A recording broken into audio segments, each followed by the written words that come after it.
Continuamos con La Noche.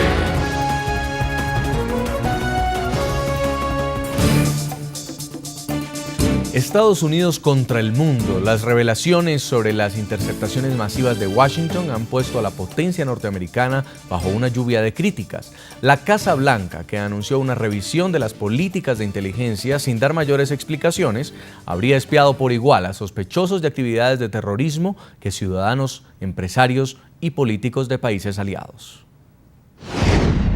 Todo el mundo espía. Esa es la premisa que Estados Unidos ha sostenido en medio del escándalo que atraviesa por el espionaje global. Por política nuestra, no discutimos asuntos de inteligencia y muchos países están comprometidos en la actividad de tratar de proteger sus ciudadanos y el mundo. Y es cierto, cada país tiene su propio servicio de inteligencia para velar por sus intereses y seguridad nacional.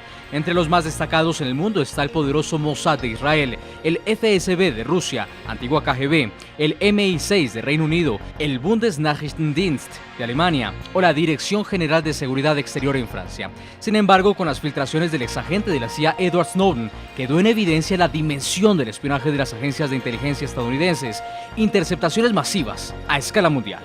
En una columna del diario USA Today, Lisa Mónaco, asesora presidencial de seguridad y contraterrorismo de la Casa Blanca, justificó las políticas de vigilancia de Estados Unidos, aunque dijo serían revisadas. Reconoció además los problemas que Washington tiene con gobiernos amigos por cuenta de estos programas. Estas revelaciones han creado un reto significativo en nuestras relaciones con algunos de nuestros más cercanos aliados exteriores. Aunque recogemos el mismo tipo de información que otros países, nuestra comunidad de inteligencia está sometida a más restricciones y vigilancia que en cualquier otro país en la historia. Estados Unidos está perdiendo la confianza de sus países aliados, quienes empiezan a reaccionar con mayor contundencia. Brasil ya trabaja con Alemania en una resolución conjunta contra el espionaje de Washington y que sería presentada la próxima semana ante la Comisión de Derechos Humanos de la ONU. En la cumbre de líderes europeos, los 28 miembros también acordaron impulsar una negociación con Estados Unidos para poner freno al espionaje. Lo más importante es encontrar una base para el futuro sobre la que podamos operar. La confianza debe reconstruirse, puesto que ha sido severamente sacudida.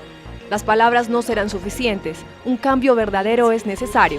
Horas antes, el presidente del Parlamento Europeo, Martin Schulz, pidió suspender las negociaciones de un ambicioso tratado comercial con Estados Unidos por el escándalo de las interceptaciones. El experto en seguridad Lajos Asti consideró que tanto en el viejo continente como Washington, el tratado transatlántico podría jugar un rol importante como mecanismo de presión. Medios incluso de presiones económicas y decir, bueno, si ustedes piensan amenazar, entonces nosotros no vamos a participar en estas conversaciones. Eso es un gran magneto para Europa, de la misma forma que Europa, la Unión Europea, lo es para los intereses económicos americanos.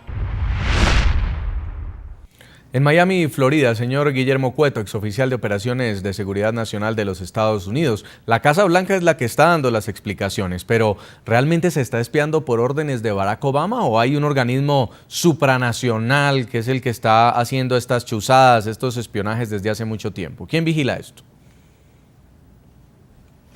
El espionaje de los Estados Unidos, la inteligencia de los Estados Unidos, es parte integral de la seguridad nacional nuestra. No es el presidente Obama, no es el presidente Bush, no es el presidente Clinton, son todos los presidentes protegiendo a la nación. En el caso específico de este momento y el reto europeo, que es increíble esta situación en Europa en contra de los Estados Unidos, la posición de la Casa Blanca debe de ser la que acaba de decir la señorita Hayden, de que la inteligencia, la adquisición de inteligencia es normal y se va a seguir haciendo. Al mismo tiempo, yo creo que la posición del presidente debe ser agresiva, no defensiva, porque verdaderamente si nosotros tomamos una posición firme y le hacemos un conteo o le pasamos la cuenta, o sea, le hablamos de la cuenta que Europa nos debe a nosotros en cuanto a la seguridad de sus países y su seguridad nacional, yo creo que ellos se van a recordar y se van a refrescar la mente de todo lo que hemos estado haciendo durante todos estos años hasta el presente por la seguridad de ellos. Así que el presidente debe recordarle eso a Europa.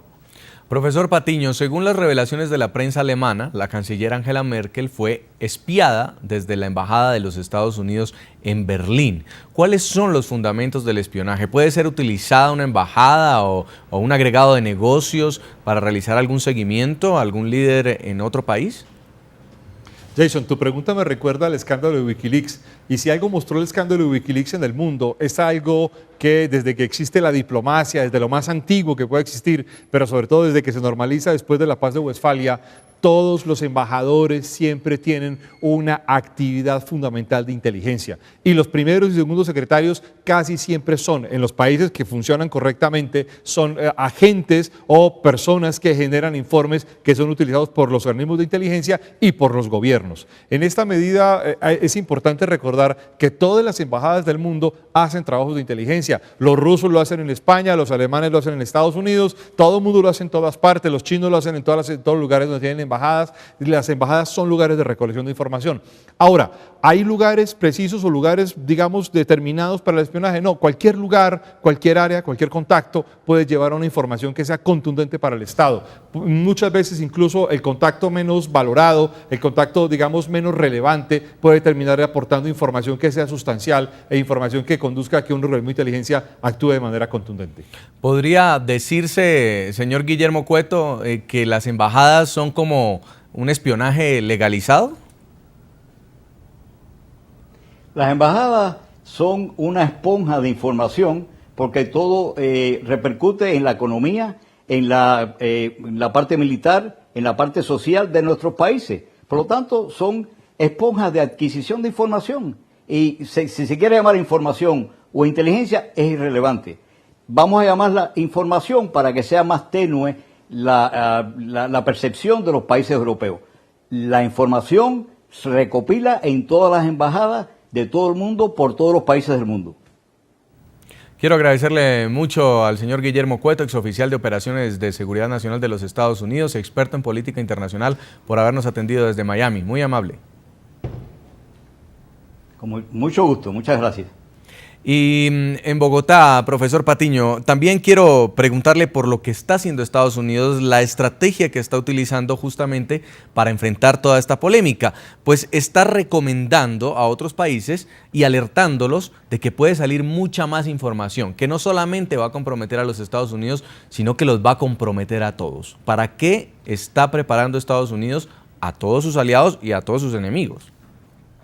Pues yo lo que creo es que la estrategia de Estados Unidos es decirle a los europeos abiertamente, mire, si siguen con este escándalo, lo que va a quedar evidente es que los europeos tienen mucho que perder en este escándalo. Tienen redes de inteligencia, agentes, tienen adicionalmente secretos que van a ser revelados y además se va a revelar algo que muchos temen y que creen, es que los cuerpos de inteligencia de cada país están comprometidos en la construcción de información que, digamos, implica necesaria y de manera directa e incluso a las instituciones y los gobiernos de sus propios países. En este contexto, la estrategia de Estados Unidos es una estrategia que yo llamaría realista, y es que les está diciendo, mire, todos espiamos, no lo vamos a dejar de hacer, todos recogemos información, no lo vamos a dejar de hacer, y en este contexto adicionalmente vamos a continuar haciéndolo, de forma tal que miremos cuáles son las implicaciones de este escándalo, y obviamente de alguna manera está diciendo casi que no seamos hipócritas, este es un escándalo que no tiene mucho sentido desde el punto de vista realista.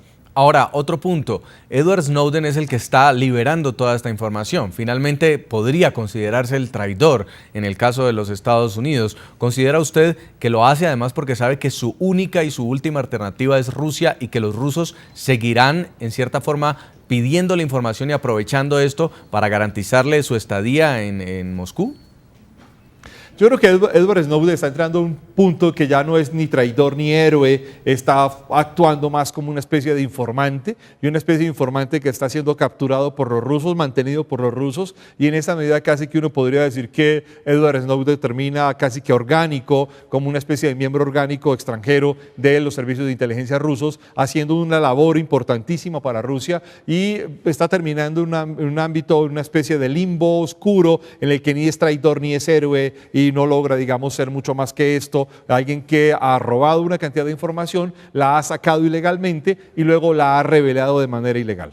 ¿Y usted qué cree que gana Rusia con este escándalo? ¿Quién se beneficia con esto? Pues la verdad, Jason, yo lo que creo es que desde el comienzo Rusia se ha notado un hit desde que le dio a Edward Snowden la ciudadanía, lo sacó de la zona de exclusión, le dio un papel importante. Creo que Rusia se ha notado un tanto importantísimo en el que Rusia ha sabido cómo maniobrar y creo que aquí el caso de Siria lo muestra. Rusia ha sabido catapultar, utilizar la información que Snowden les ha entregado redes de información, les ha entregado datos de qué es lo que se tenía y qué es lo que tiene adentro los Estados Unidos, cómo funciona, y esto incluso ha tenido un impacto muy interesante. Los Estados Unidos han tenido que rehacer completamente las redes de información y establecer nuevos protocolos de seguridad. ¿Por qué? Porque los rusos los penetraron completamente, tienen prácticamente el grueso de los secretos de los Estados Unidos, los tienen en gran parte en sus propias manos a partir de la condición de Snowden, y obviamente esto ha llevado a una competencia muy interesante a lo largo de todo este año, que digamos termina en este capítulo de esta disputa geopolítica, que además resulta ser muy interesante, donde los europeos vuelven a plantear un viejo principio de Woodrow Wilson en 1918 de buscar que la diplomacia y la inteligencia sea de orden público, pero obviamente todos sabemos que aquí hay un asunto de fondo y es el tema de la seguridad nacional de cada estado. Profesor Patiño, y finalmente, ¿usted comulga más con la tesis de que prefiere ser espiado pero sentirse más seguro en el mundo, o preferiría que no lo espíen, conservar su privacidad y garantizar lo que muchos llaman libertades? Esa es una pregunta muy capciosa, Jason, porque desde el punto de vista, digamos, de la seguridad y el terrorismo, pues obviamente preferiríamos mantener unos márgenes de información pública que hiciera que todos nos sintiéramos seguros, pero desde el punto de vista de la vida cotidiana, todos quisiéramos guardar nuestros secretos de forma clara y que no fuéramos espiados. Es un dilema que los ciudadanos de a pie no podemos responder de forma directa. Quiero agradecerle mucho por habernos acompañado desde Bogotá, Colombia. Carlos Alberto Patiño es doctor en filosofía, magíster en lingüística, escritor e historiador, y también profesor titular de la Universidad Nacional de Colombia. Muy amable por su tiempo. Muchas gracias, muy amables. Y a todos nuestros televidentes los invito a que nos envíen sus comentarios a www.ntn24.com. Escríbanos en Twitter @ntn24, también @segurizatiNTN24 o @JasonCalderón. La noche seguirá encendiendo las luces para que usted vea el punto clave de la noticia. A todos que pasen muy buena noche.